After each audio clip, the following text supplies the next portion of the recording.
All right, ladies and gentlemen, you are welcome to another great episode on your favorite political talk show, The Truth, with Ben Jokes.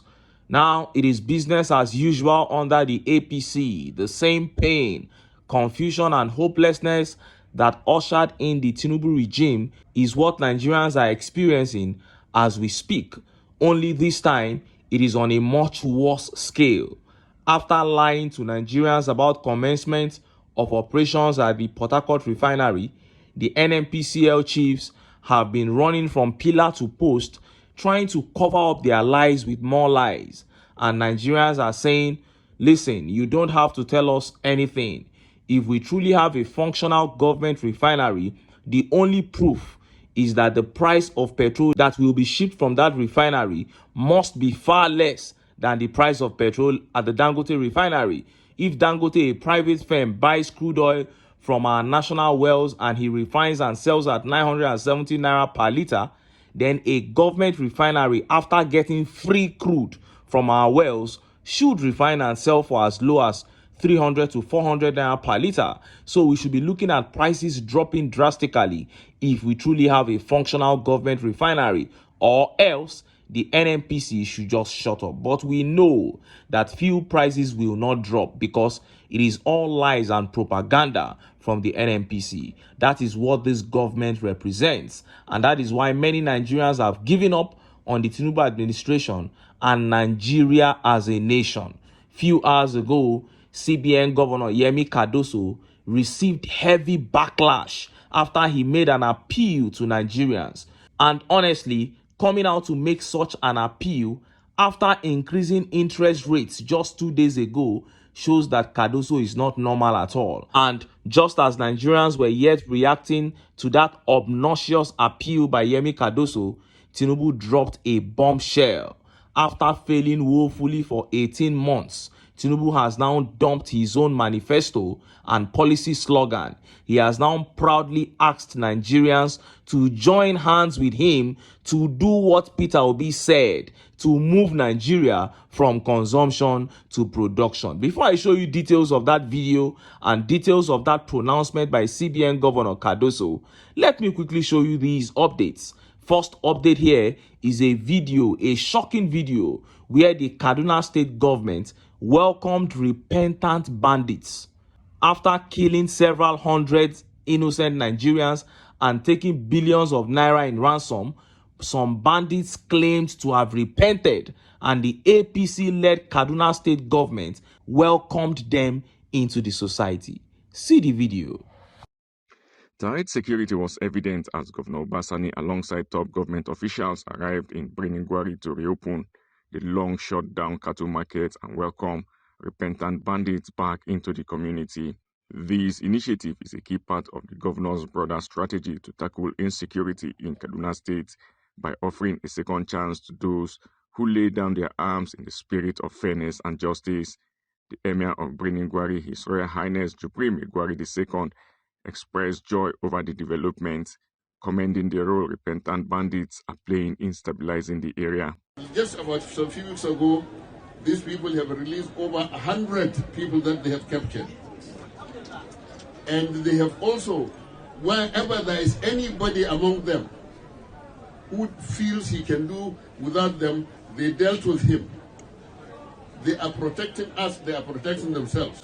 Speaking to the gathering, Governor Basani highlighted the crucial role of the peace dialogue in resolving conflicts, noting that the state is developing a robust framework for sustainable peace and security.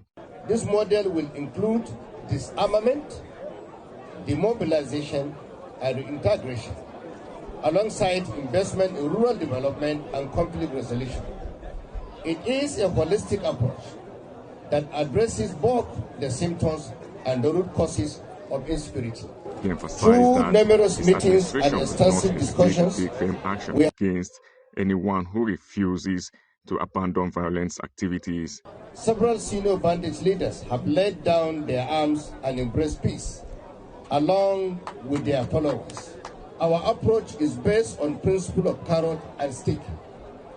When we welcome those who choose peace, we will not hesitate to take decisive action against anyone who continues to perpetuate violence. The governor reassured the audience that the government remains committed to supporting those who genuinely seek change, providing them with the tools to reintegrate into society as law-abiding citizens. You saw that. When we say that the APC is in full support of these terrorists, some people think we are exaggerating. These guys are working together. A group of young men will just take up arms, begin kidnapping and killing innocent citizens. And when they are tired of camping in the forest, they will stroll out and say they have repented. And a governor will welcome them with open arms like heroes. And after they exhaust all the ransom they collected on women and alcohol, what do you think will happen? They will go back to the forest and resume wreaking havoc on the people. And even some people that have been well behaved will now look at it and say, these guys did all these things. And now they said they have repented. They have welcomed them like this. Then what are we waiting for? Let us also follow suit.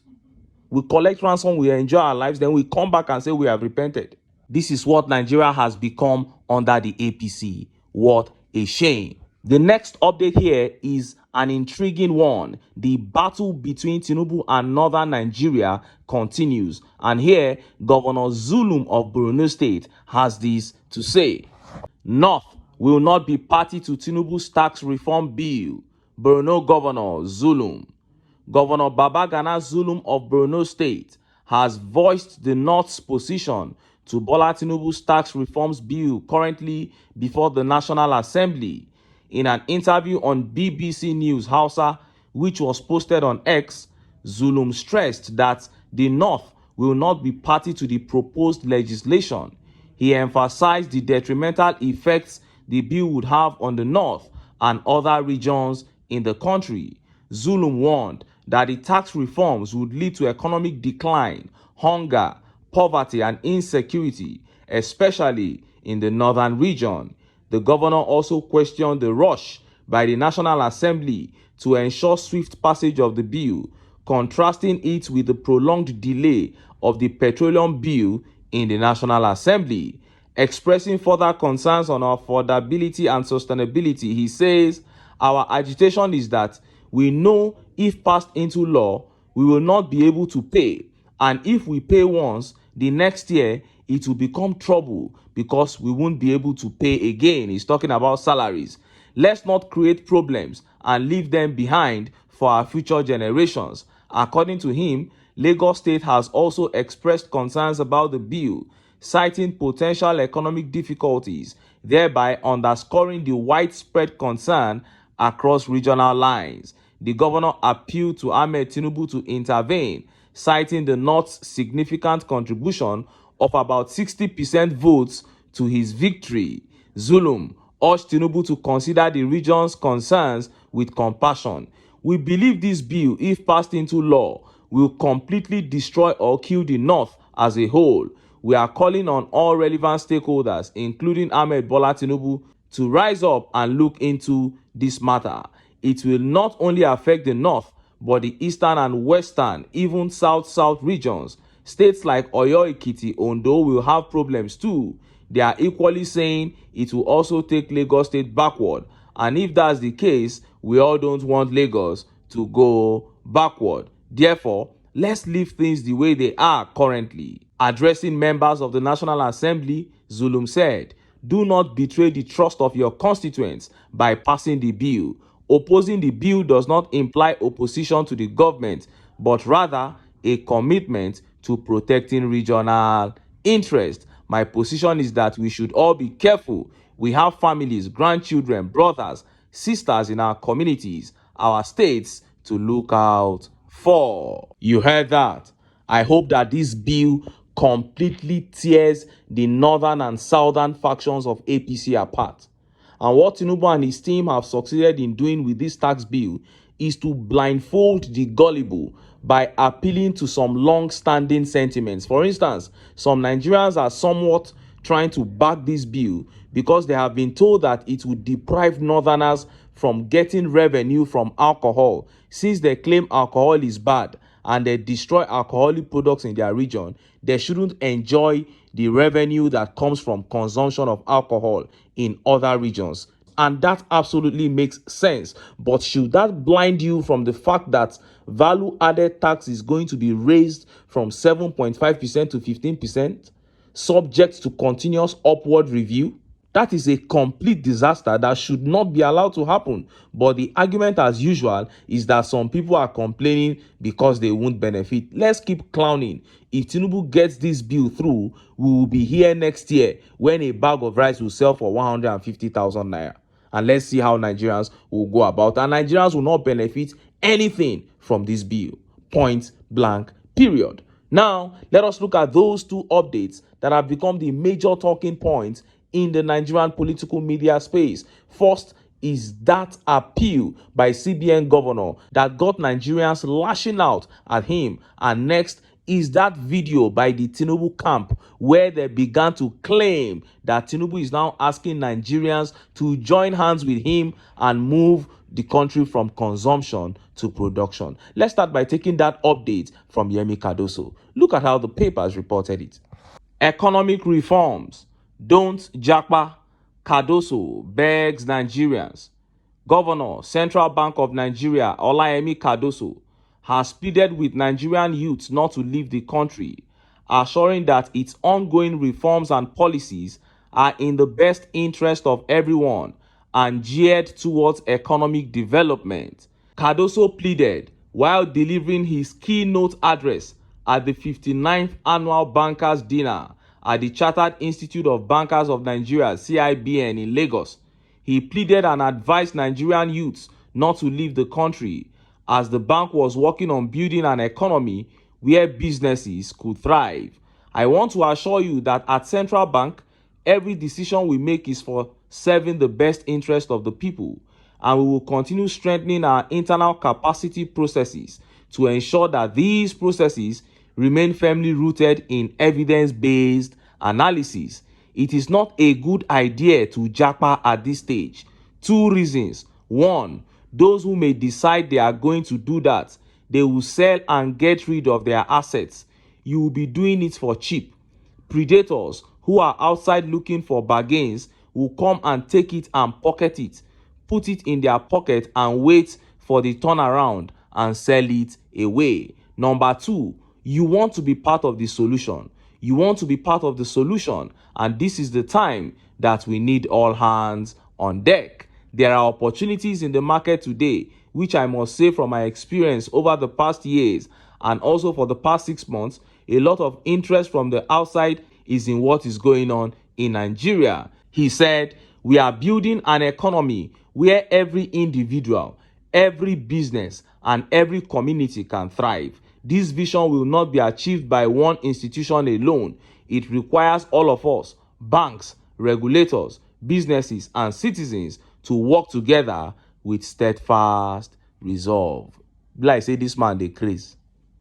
The president of Association of Small Businesses of Nigeria came out and said about 3 months ago that 8 million businesses had died in this country because of your policies. And you say you are building an environment where businesses can thrive? Just 2 days ago, you increased the interest rate. We have about the highest interest rates in the world. You say you are discouraging borrowing. And when people cannot borrow, they cannot invest. And you are saying you want businesses to thrive?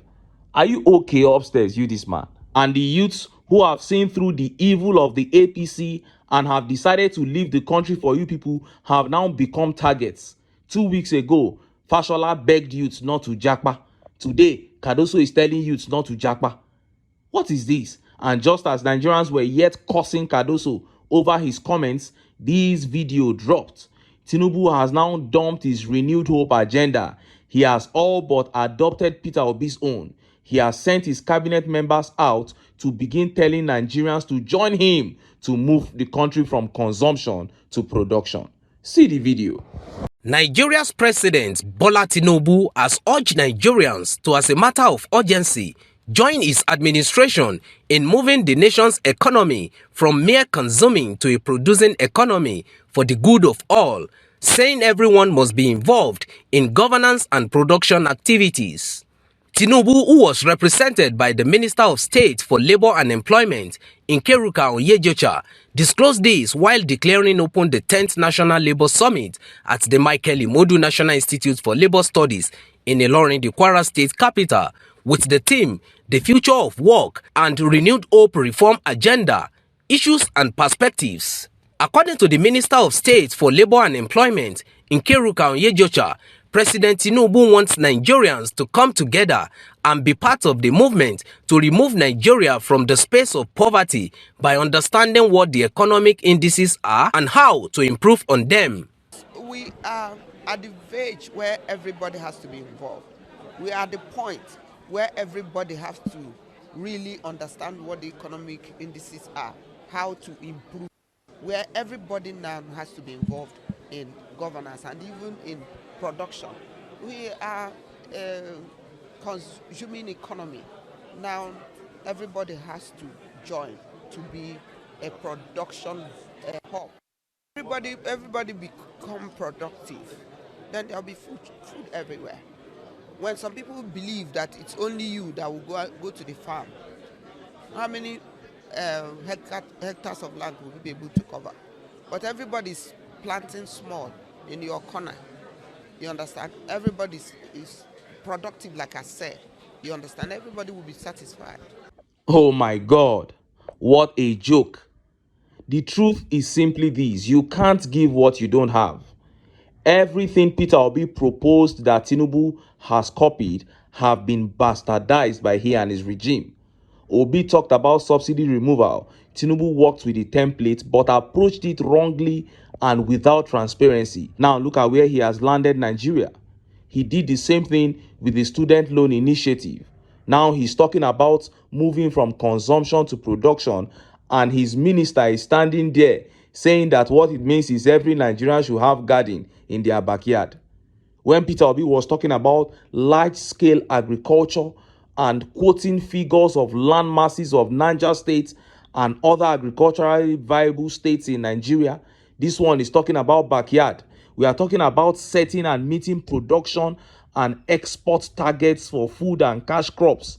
And these people are just playing around, gathering people in a hall to talk about moving from consumption to production. Campaigns are over. You have the power now. You have grabbed and snatched it. Oh yeah, act if you can. But no, it's all talk and propaganda upon propaganda.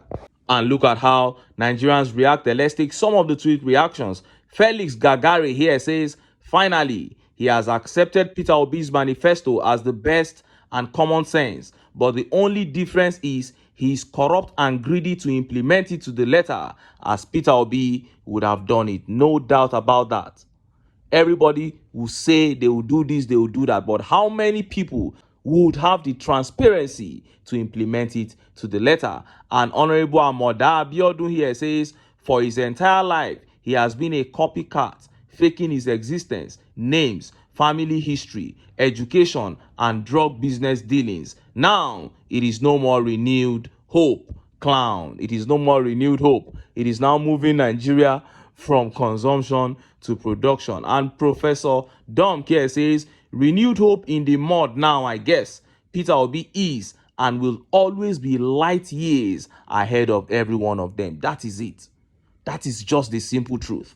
Wake Obi up from sleep and he will grant an interview and tell you what to do with figures from the top of his head. And Christophe here says, after stealing identity, stealing certificates, stealing votes, he must steal slogan. Chai.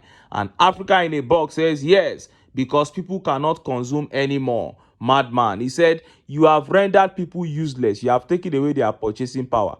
Now that they can no longer consume, you now say, let us move to production. A very funny one there. And Jide Oyewole here says, this Baba is funny. Which production economy with one of the highest interest rates on earth? You have one of the highest interest rates on earth. How do you want your people to be productive? King Joseph here says, this one na copy. It be like say somebody don't tire to renew hope. Chai. They are just moving from pillar to post. No policy statement, lack of direction, confusion everywhere. Imagine changing your slogan to that of your opponent. 2 years into your administration. It's only in Nigeria that this can happen. But this is the APC. I don't expect anything less. I keep saying it. They have come to steal, to kill, and to destroy. Everybody with a brain seeing this will know clearly that these guys are just confused. They are not going anywhere, and this country will continue to sink under them. But who are the people that will suffer? Who are the people at the receiving end? It is the common man on the streets. But thankfully, over 90% of the population of this country consists of the people that are suffering from mismanagement and from corruption in government. And if these people can say, no, we cannot continue to live like this in a land that has plenty. If we can cast aside our sentiments and come together and unite, we can easily take our country back. But until then, make I still enter town. Make I go get some ogbonge political news. Where una go like? Why? Because of una. Now I dey here, so don't go away. Don't go away.